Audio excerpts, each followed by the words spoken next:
Imagine uma licitação de livros didáticos para 13 municípios com mais de 600 mil kits registrados numa ata de registro de preço. Agora, segura esse dado. Os próprios municípios que fizeram a licitação compraram menos de 3% dessa ata. E quem que levou o grosso? Órgãos de fora pegando carona.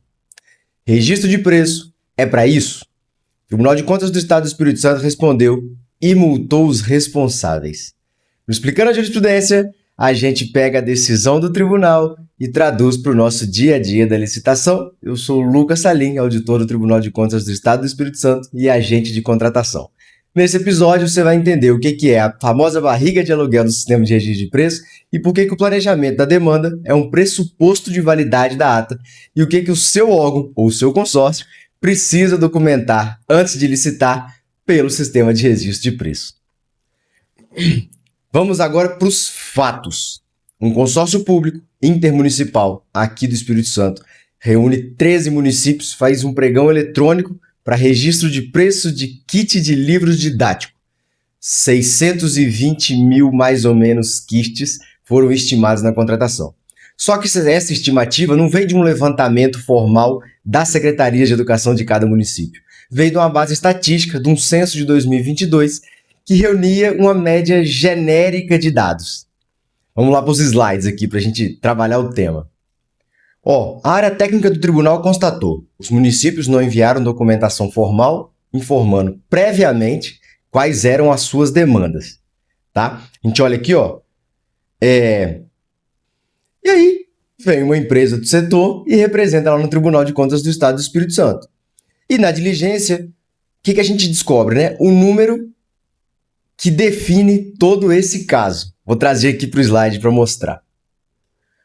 Olha lá. Do quantitativo estimado para esse pregão aqui, 13 municípios consorciados totalizaram quase 620 mil kits, dos quais somente foram adquiridos 2,58% do total pelos integrantes do consórcio, que daria um total aí de 15, quase 16 mil kits. E 9 consorciados dos 13 não aderiram à ata, não usaram a ata. Mais tarde a gente fala das nossas impressões sobre centralização de compras, né? Vamos voltar aqui para o nosso caso concreto, que é o grande problema dessa decisão aqui. As adesões ocorridas fora do âmbito dos municípios consorciados, olha que loucura, hein? Não participantes totalizaram 65 mil kits. Olha que absurdo. Os municípios consorciados, planejadores da contratação, contrataram 3% da contratação. Os municípios não consorciados, aderentes, não participantes, ou seja, aderentes da ata, contrataram 65 mil. Essa brincadeira aí dá 4 vezes mais kits contratados por quem não participou do planejamento do que por quem participou. É isso, a gente está falando do Acórdão 551 de 2026 da primeira Câmara do Tribunal de Contas do Estado do Espírito Santo. A relatora, conselheira substituta Márcia Jacu Freitas. Qual foi o julgamento da Câmara no final das contas, né? Por se tratar de uma representação, o julgamento foi por procedência, manutenção da irregularidade, dado superdimensionamento da quantidade no sistema de registro de preço, sem correspondência com a demanda real dos participantes. Logo, um desvio de finalidade legal do Instituto, né? Da função, do objetivo de um consórcio. E o resultado disso é multa individual de R$1.000 para o presidente do consórcio e para a diretora de compras. E vamos para nossas impressões sobre este acórdão especificamente. Primeiro tema que a gente não pode deixar de trabalhar é o tema da barriga de aluguel. Vale lembrar que esse ano a gente teve um acórdão legal no TCU, o acórdão 1190 de 2026, um acórdão que considera fraude à licitação uma situação específica de adesão à ata de registro de preço. Não estou falando que esse é o caso dessa contratação, até porque nessa contratação fica claro que o errado, né, a irregularidade, não está na adesão à ata, mas sim na fase do planejamento. Basicamente, a gente está diante de uma contratação totalmente desconexa com a necessidade. No final das contas, quando você... A ata, ela é uma ferramenta fantástica para você, na incerteza da sua contratação, na incerteza da previsão orçamentária e dos recursos necessários para executar aquele objeto, você tem a permissão de não ser obrigado a contratar. Você, administração pública, tem a permissão de não ser obrigado a contratar. Mas isso não quer dizer que você vai jogar o seu planejamento para as cucuias. Você não vai entregar o seu planejamento, não vai fazer um trabalho mal feito, até porque dá trabalho fazer planejamento.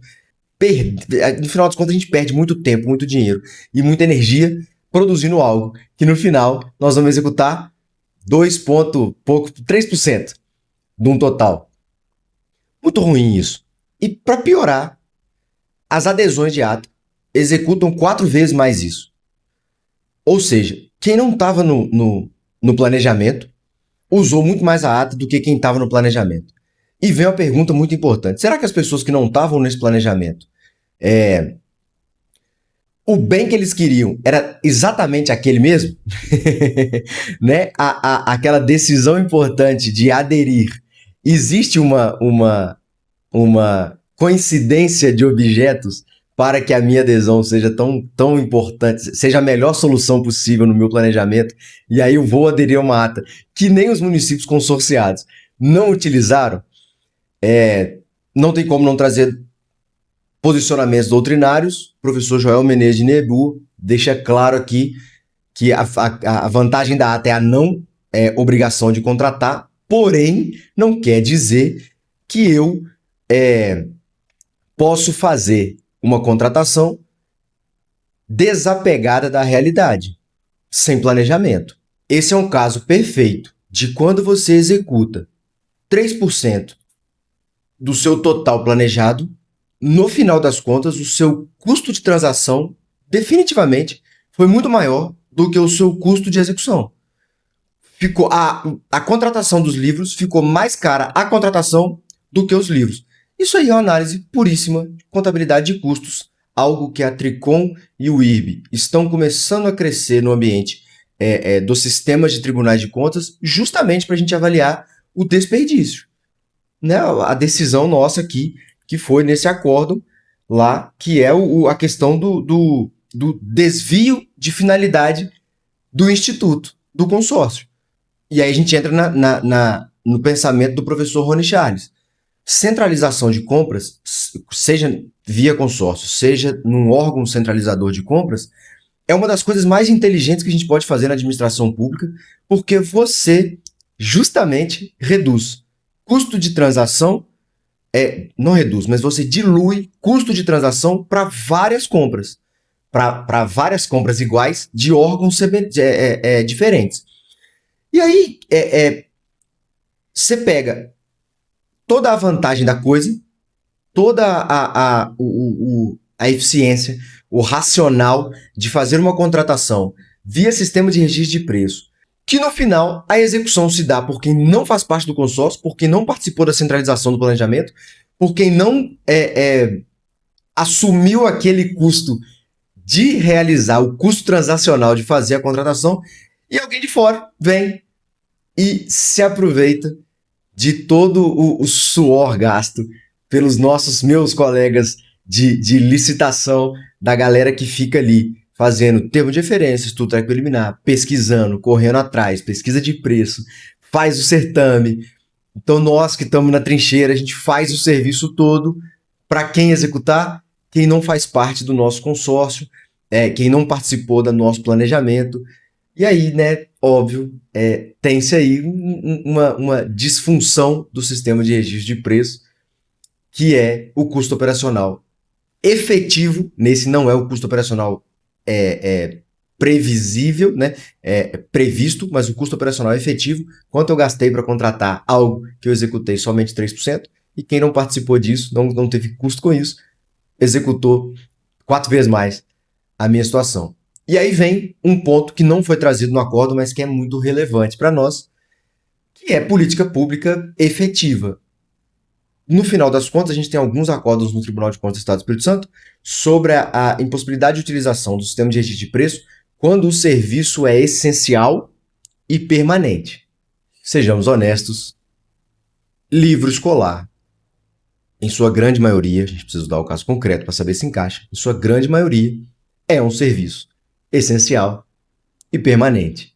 Então, talvez a utilização do sistema de registro de preço, mas isso não foi aventado no acordo, então é uma opinião do professor, talvez o sistema de registro de preço não seja a melhor alternativa para esse tipo de objeto, tendo em vista e o fato de você executar tão pouco mostra que ou você escolheu um trem totalmente desnecessário, e aí fica a dúvida, mas será que todos os estudantes receberam kits e estudaram tudo que eles poderiam ter estudado, já que executamos tão pouco daquela ata? Então, uma análise de eficiência, efetividade e eficácia da política pública comprovada com dados obtidos na contratação, puramente na contratação. E a gente vai caminhando para o final, vamos recapitular. Registro de preço não é balcão de adesão, é instrumento de planejamento. Quem gerencia a ata, especialmente um consórcio público, precisa da demanda formal de cada um dos seus participantes na hora de estimar quantitativo. Sem isso, a gente tem um superdimensionamento, nós temos um possível desvio de finalidade, responsabilização pessoal e a famosa barriga de aluguel. Para você utilizar a ata, planejamento bem feito significa dimensionar bem a sua demanda. Não caia nesse erro de achar que o planejamento da ata tem que ser feito simploriamente porque você não tem a obrigação de contratar.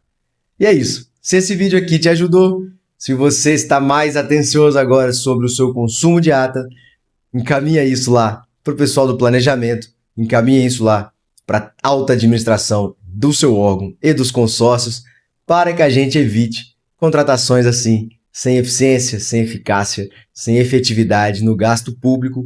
Estamos aqui, deixe o seu comentário, me siga, que a gente vai trazer sempre jurisprudência mais atualizada. Vejo vocês no próximo episódio e até breve.